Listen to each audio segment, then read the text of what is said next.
As much as I may go home, use my Xbox, and basically be satisfied, it is a rather dark time to be an Xbox fan, if you believe the lamentations of Xbox's influencer base, who are deeply furious at the potential plans for exclusivity. There are cries of betrayal, of abandonment, and more flying around the internet. A lot of people thinking, Phil, you said you would be dispensing games to us. Where are the games? And it's being heard by quite a large audience. But is this merely the culmination of a years-long plan that Xbox laid a while back, where they have set themselves up to fail and to be rather trite, that they are now reaping what they had sown?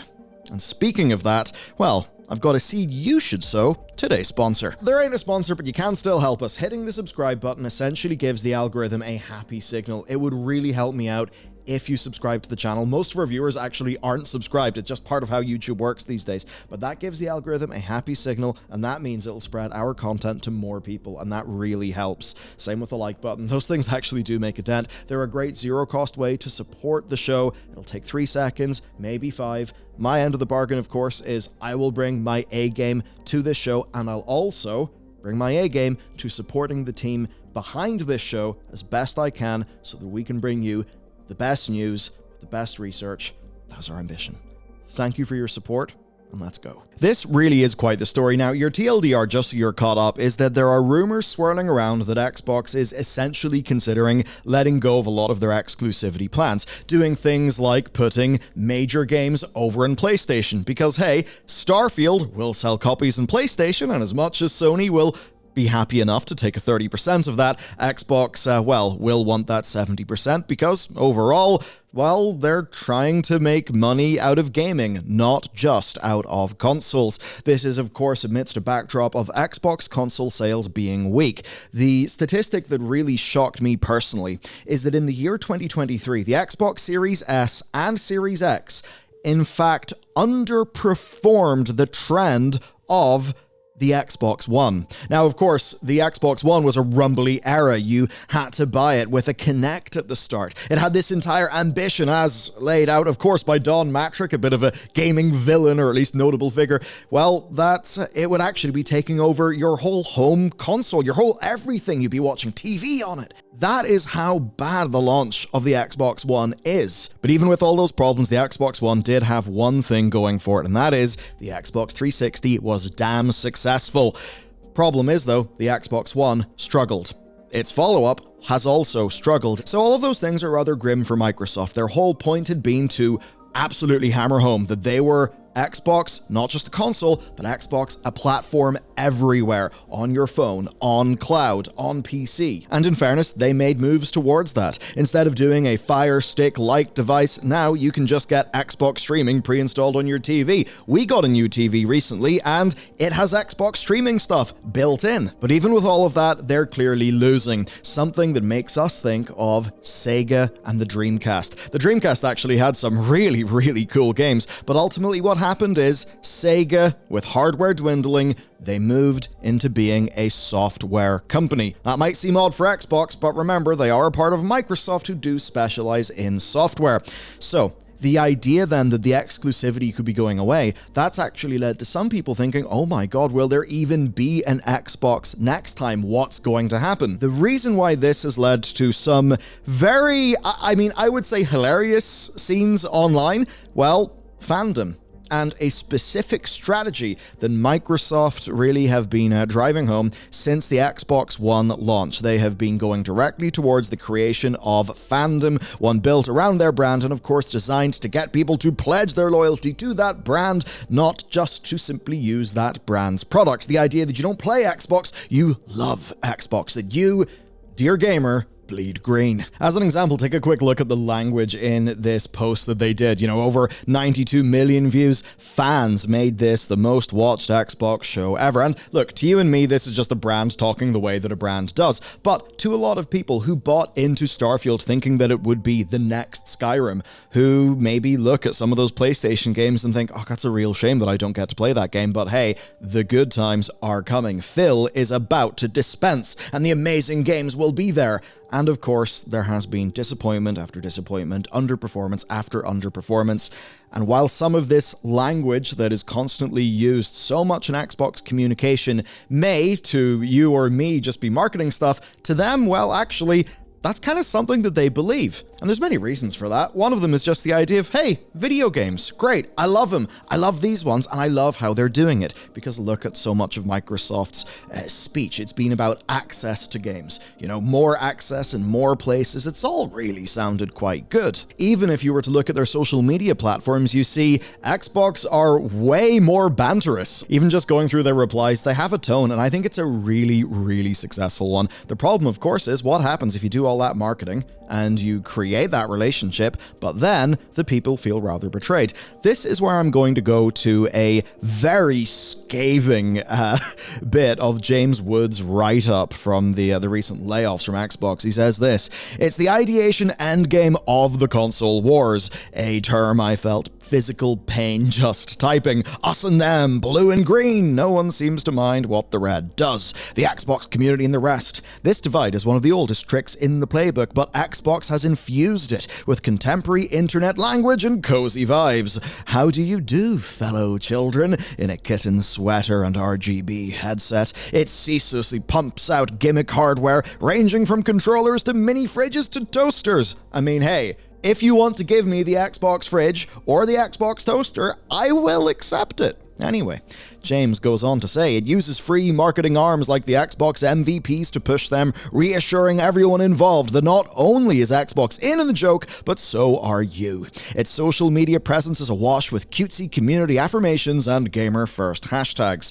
Absolutely scathing. Of course, the context here is this is an article that he's writing after the layoffs happen. That does ring true. It certainly rings true to me looking at what that brand pumps out. And in fairness, I think that Xbox, they've essentially ran into a problem where they don't have that much hard power. Now, in terms of actual developer staff, they have amazing development talent, yes.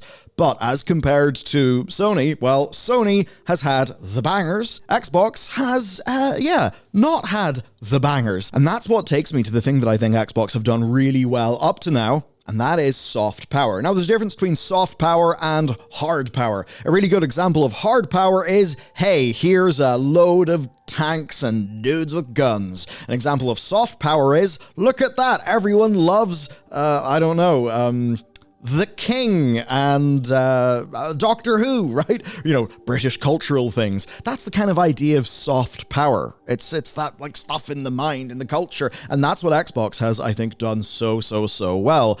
In a world where their console sales have been as bad as they have been, they've somehow done a very good job of staying relevant and actually having a direct consumer relationship. Their marketing team has absolutely done brilliant work. The problem is, their business strategy has not been able to deliver on the relationship that their marketing team has so successfully created. And that is what brings us to the betrayal. This is quite something. So, I first noticed it with this from Daniel Ahmad. We seriously need to address how people have become extremely parasocial towards brands, celebrities, and influencers. He is absolutely correct. We can talk about Twitch drama, we can talk about YouTube drama, let's not. But here's just a post from somebody on Reset Era saying, "This is going to sound stupid, but does anyone else feel like they're getting broken up with?" That's just like what one person said, you know, in a comment. But then what kept on happening is, well, 67,000 people tuned in to listen to one of the Xbox superfans, Tim Dog, go through the rumors and claims in a 7-hour-long Twitter space that was entitled, "I'm not an Xbox fanboy anymore." Yep, 66.6k tuned in February 5th. Going over to Reset Era, and this is interesting because Clobril is somebody, I think that's how they, their handle is pronounced, I'm not sure, but anyway, they were recently shouted out by Phil Spencer himself on the Xbox podcast, but they announced that they'll be leaving the platform and eventually retiring their platform. And this seems to be par for the course. There's another Xbox superfan, Peter Ovo, who posted this. And to a whole bunch of us, like from the outside, this looks like some sort of, I don't know, like, that game We Happy Few? Where it's like there's some parallel reality going on and we're not like in on it. Xbox has lost Tim Dog. Xbox might lose Clobril. Riskit is unhappy. So many have messaged saying they're leaving Xbox consoles.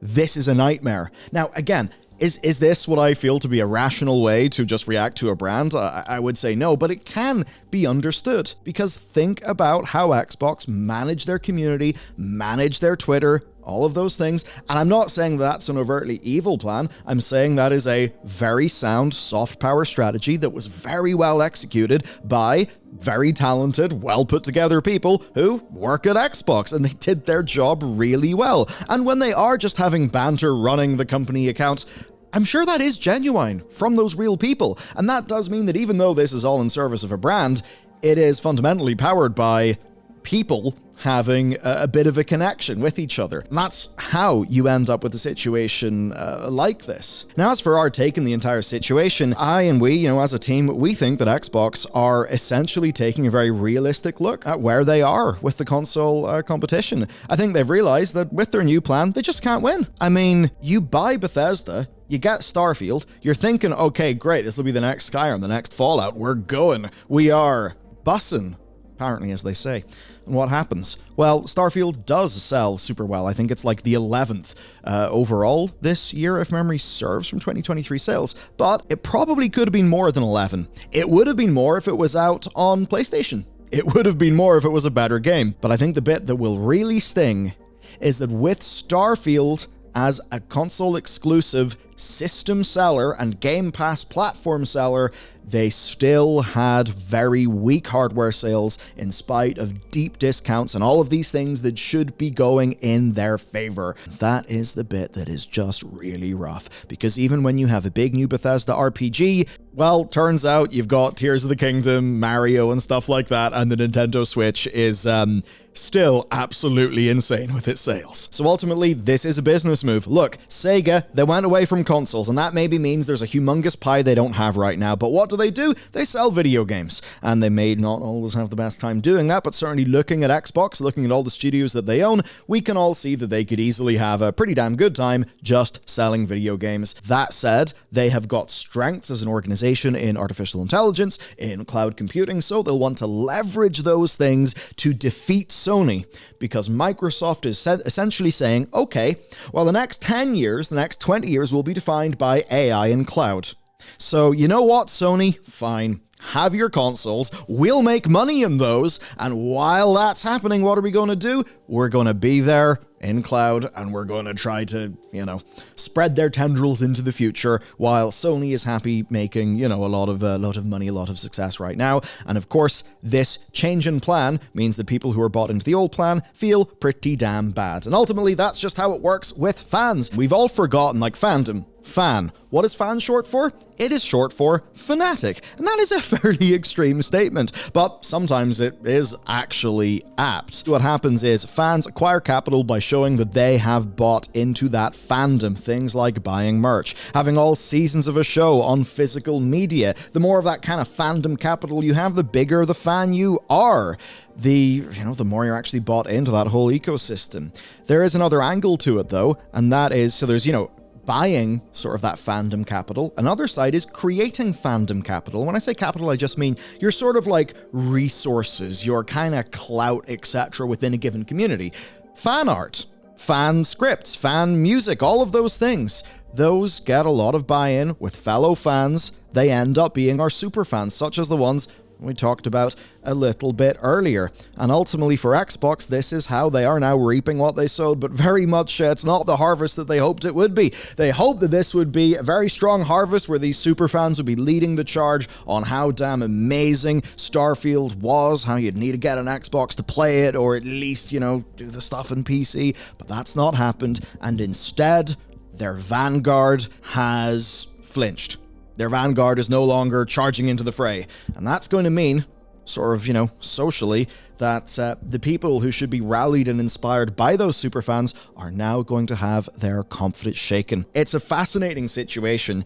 It's a cautionary tale. It didn't have the level of polish. It wasn't as, I know, apples to oranges, but it's not competing with an Uncharted or a Last of Us or a Spider-Man. It's just not competing with those. Redfall, another example. You sort of say, hey, we're doing a big, exclusive game. And the problem is that exclusive is something that's been redefined. It either means a Nintendo game or it means a big Sony game. And your big Sony game, in some cases, is barely even AAA. It's more than that when you think about the money, $320 million into the latest Spider-Man game. And that's basically the thing. Sony defined the battlefield, and Microsoft tried to answer them in that. They just came up short. So it's a rough situation. It really sucks to the people who got like deeply invested in this whole platform and ecosystem. I will say that personally, I use my Xbox more than my PlayStation. Some of that's just because of where it is, but I use it plenty. I use Game Pass. I've been subscribed to Game Pass for a very long time. I'm very happy with my subscription. I'm happy with my console. And as much as I get angry having to put, AA batteries into the Xbox controller as well, I suppose at least it's not the, very rapidly diminishing battery life of the PlayStation controllers. I'm not a fan of either brand. They're just brands who have software and hardware. What do you think's going to happen in the future? Let me know. That's it for today's video, though. If you want to support the show, check out today's sponsor. Other than that, you can check out what we published yesterday. And of course, we will be back tomorrow with another video. Thanks. I'll see you there.